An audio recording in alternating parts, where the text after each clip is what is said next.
पुराने औरंगाबाद को देखकर मुझे एकदम ऐसी ही फीलिंग आई जैसे मैं ओल्ड दिल्ली में खड़ा हूँ, क्योंकि दोनों शहर बहुत मामलों में एक जैसे ही हैं। चेतक घोड़े का स्टैचू देखा जो सिर्फ औरंगाबाद में देखा, और सिटी ऑफ गेट्स भी है, यहाँ पर 50 से ज़्यादा गेट्स होते थे।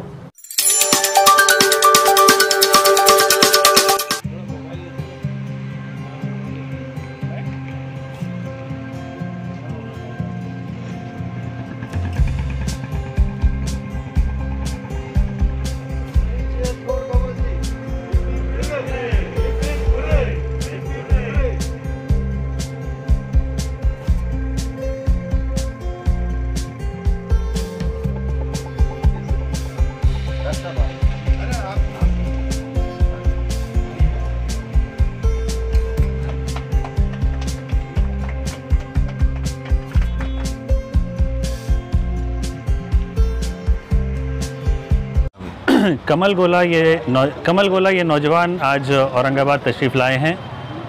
ये एक अज़्म लेके दिल्ली से 4 महीने पहले रवाना हुए हैं कि पूरे इंडिया का दौरा ये साइकिल के ज़रिए करेंगे। वैसे प्रोफेशन से बाय प्रोफेशन ये चार्टर्ड अकाउंटेंट है और अमेरिका में 10 साल रह के आ चुके हैं अटलांटा में।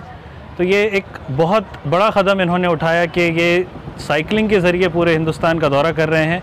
आज जैसे ही हमें पता चला कि ये औरंगाबाद से गुज़रने वाले हैं, हमारे दोस्त अजय देशपांडे साहब के ये दोस्त है, तो हमारी रिक्वेस्ट पे ये आज हमारे पास तशरीफ़ लाए हैं और हम लोगों ने इनका सत्कार तमाम औरंगाबाद के शहरवासियों की जानिब से किया है। आज हमारे शहर औरंगाबाद जो तारीख़ी शहर माना जाता है पूरे हिंदुस्तान में, जो एक टाइम के जो मुग़लिया दौर शहर औरंगाबाद में रहा, शहर औरंगाबाद रहा, और वही मुग़लिया दौर से अजय गोला साहब जब दिल्ली से चलते हुए कमल गोला जो दिल्ली से चले हैं, जो 4 महीने का दौरा पूरे हिंदुस्तान का अभी और शहर औरंगाबाद में कल शाम औरंगाबाद पहुंचे हैं। हमारे डॉक्टर सोहेल ज़कीउद्दीन, डॉक्टर दिलशाद, ये लोगों के तहत मैं इत्तेफाक से रास्ते से गुज़र रहा था। ये लोगों ने कहा कि हमारे पास एक मेहमान आए हैं, तो मैं इनको मुबारकबाद देता हूँ हमारे शहर औरंगाबाद की, कि शहर औरंगाबाद में आप हमारे लिए मेहमान बहुत बड़ी चीज़ होती हैं।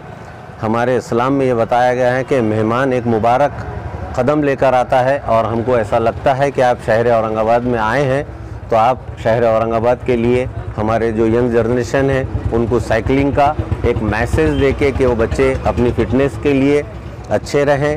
फ़िटनेस के लिए जैसे अजय गोला साहब ने बताया है कि फ़िटनेस के लिए ये सब चीज़ें ज़रूरी है, तो हमारे को कोई वायरस हमारे देश को क्या हमारे बच्चे को छू नहीं सकता। ये कमल गोला जी हैं जो प्रोफेशन से एक सीए हैं, जो 10 साल अमेरिका में वर्क करके आए हैं। ये दिल्ली के रहने वाले हैं और ये ख़ास मिशन के तहत साइकिलिंग करते हुए दिल्ली से पूरे इंडिया का टूर कर रहे हैं। इनका मिशन ये है कि ये हिंदुस्तान के हर धार्मिक स्थल, हिस्टोरिकल प्लेस को सारा जोड़ते हुए चले। ये मैसेज दे रहे हैं एक यूनिटी का, क्योंकि ये दरगाह, मंदिर, मस्जिद सारी जगहों पे ये साइकिल पे होते हुए आ रहे हैं। हिंदुस्तान की जो मशहूर दरगाहें हैं और मंदिरें हैं वहाँ से होते आ रहे हैं। ये यूनिटी का मैसेज दे रहे हैं और औरंगाबाद की तरफ से और हमारे ग्रुप की तरफ से हम इनका इस्तकबाल करते हैं। धन्यवाद। आपका नाम? मेरा नाम डॉक्टर दिलशाद जैदी है। मैं मिसवाक डेंटल क्लिनिक में डेंटिस्ट हूँ। मैं अभी आधे से ज़्यादा भारत कवर कर चुका हूँ। अभी 4 महीने हो चुके हैं और मैं 9000 किलोमीटर की यात्रा कंप्लीट कर चुका हूँ। दिल्ली से कलकत्ता, कन्याकुमारी, और कन्याकुमारी के बाद केरला, कर्नाटका, गोवा क्रॉस करके महाराष्ट्र में एंटर किया, और आज मैं औरंगाबाद पहुंचा हूं। औरंगाबाद में अजय देशपांडे जी मेरे मित्र हैं, उनके यहाँ ठहरा, और आज वो मुझे यहाँ पर ओल्ड औरंगाबाद दिखाने लाए और अपने सभी मित्रों से मिलाने के लिए लाए।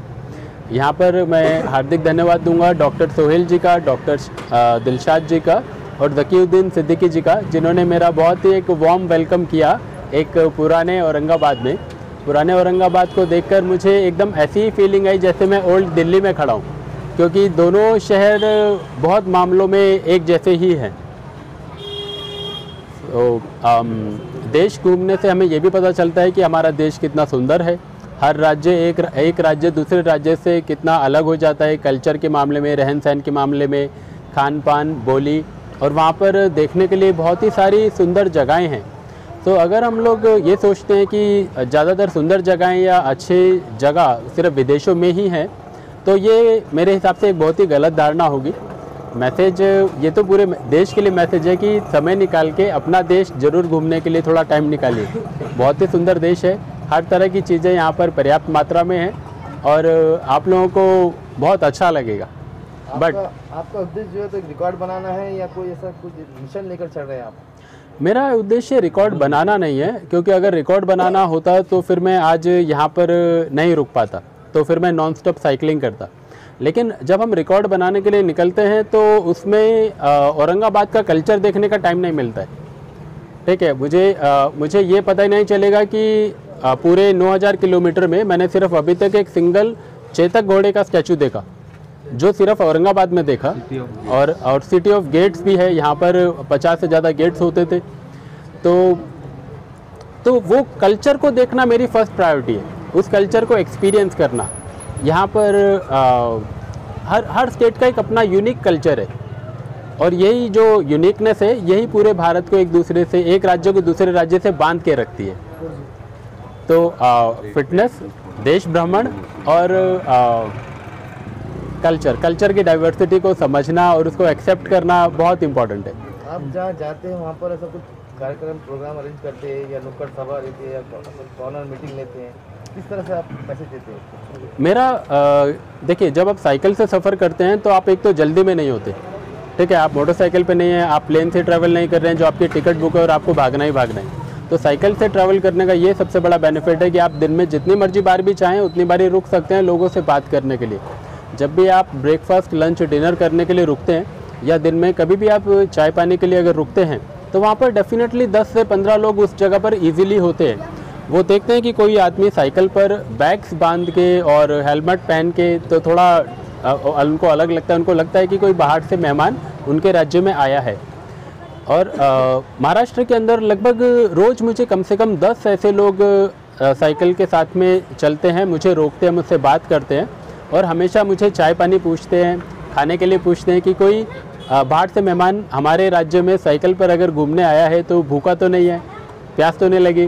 तो ये मेरा 14th स्टेट है, 14 राज्य, मतलब ये 14वां राज्य है जिसको मैं अभी घूम रहा हूँ। इसके बाद मैं गुजरात, यहाँ से 2-3 मंदिर दर्शन करने के बाद मुंबई जाऊँगा और मुंबई के बाद गुजरात के बाद मध्य प्रदेश, राजस्थान, हरियाणा और फिर दिल्ली। अभी महाराष्ट्र में औरंगाबाद में लॉकडाउन का माहौल चल रहा है और यहाँ की गवर्नमेंट भी बहुत संदेश दे रही है। हाँ जी, आप क्या संदेश दे रहे हैं? बेसिक फिटनेस से आप सिर्फ इस वायरस को नहीं, आप बहुत सारी चीज़ों को रोक सकते हैं। लिटरली आप बहुत सारी बीमारियों से दूर रह सकते हैं अगर आपका खान पान सही रहेगा, हेल्दी खाएंगे और अगर आप रोज़ एक्सरसाइज करेंगे। जो भी आपका पुराना खाना है जो घरों में बनता था, ठीक है, आज की तारीख में हम लोग पैक्ड फूड जो आता है प्लास्टिक में दुकानों पर मिलता है। सो जो यंग जनरेशन है उनका मेन फोकस वो रहता है। एक आखिरी सवाल है कि आप जब घर से निकले थे तो साथ में क्या क्या लेकर निकले थे, कैसा आपने सोचा ये? तो इसकी मैंने प्लानिंग करीबन 3 साल से मैं इस चीज़ के लिए प्लानिंग कर रहा था और धीरे धीरे सामान भी जोड़ रहा था और प्लस अपनी फैमिली को भी कन्विंस कर रहा था कि मैं ऐसा करना चाहता हूँ जिसमें 6 महीने का टाइम लगेगा। तो अपनी फैमिली को कॉन्फिडेंस में लेना सबसे ज़्यादा इम्पॉर्टेंट है। आप यात्रा पे निकलें और पीछे से वो परेशान हो तो ना आपको अच्छा लगेगा ना ही उन्हें अच्छा लगेगा। दूसरा, कम से कम सामान लेके, लेकिन ज़रूरी जो सारा सामान है वो आपके पास होना चाहिए। अब ये जो बैग है इसमें साइकिल की रिपेयर का और मेंटेनेंस का सारा सामान है। इसमें पंक्चर का किट भी है, इसमें पंप भी है, इसमें एक्स्ट्रा ट्यूब्स भी हैं, क्योंकि कहीं पर रास्ते में अगर कुछ होता है तो वहाँ पर आप ही को वो फिक्स करना है। वहाँ पर कोई मदद करने के लिए इजीली शायद नहीं मिलेगा। 100 किलोमीटर दूर जाएंगे तो शायद नहीं मिलेगा। अगर आप 3 जोड़ी कपड़े भी रखेंगे उससे भी आपका काम बहुत अच्छे से चल जाएगा। जितना आप लाइट वेट रखेंगे उतना आप ही को साइकिल चलाने में बढ़िया रहेगा। जितना ज़्यादा आप वेट बढ़ाते जाएंगे तो उतना आप ही के लिए डिफ़िकल्ट होगा। और जो अगर कोई भी ऐसा फ्यूचर में करना चाहता है, आपका जो भी मैसेज है आप उसे बोल्डली यहाँ पे उसके साथ लिखिए। मेरा एक और मैसेज है, देखो अपना देश, वो प्लेट अभी घर पे रखा है और दूसरा है इनक्रेडिबल इंडिया, क्योंकि हमारा भारत एकदम अतुल्य है, इसके जैसा दूसरा देश नहीं है। आपका नाम एड्रेस? श्योर। और तो मेरा नाम कमल गोला है, मैं दिल्ली का रहने वाला हूँ और दिल्ली में जो मेरे रूट्स हैं वो ओल्ड दिल्ली से हैं। मेरे मदर भी और फादर के जो पास्ट जनरेशन्स हैं वो ओल्ड दिल्ली को बिलोंग करते हैं, जहाँ पर हिंदू मुस्लिम दोनों बहुत ही एक अच्छी कोहेसिव कम्युनिटी मिलजुल के रहे। पुरानी दिल्ली में तो मतलब जितने मंदिर हैं उतनी ही जामा मस्जिद, उसके पास वाले एरिया से मेरी नानी का घर है, मेरी बुआ का घर है, मैं उस एरिया में बड़ा हुआ। तो मैंने देखा कैसे उन्होंने बचपन में कैसे बहुत लोगों ने मेरी मदर की हेल्प करी है बहुत तरीके से। अगर वो लेट नाइट में वहाँ पहुँचे हैं तो उनको घर तक छोड़ के आना, अगर वो लेट नाइट में घर जाना चाह रहे हैं, हम लोग बच्चे सब लोग साथ में हैं, तो उनको हर कम्युनिटी के लोगों ने बस तक लेके गए, ऑटो तक कराया। और पूरी कॉलोनी में सभी लोग रहते हैं, पहले भी रहते थे, अभी भी रहते हैं। हमारा जो कम्युनल हार्मनी है ओल्ड दिल्ली का वो एकदम बहुत अच्छा है।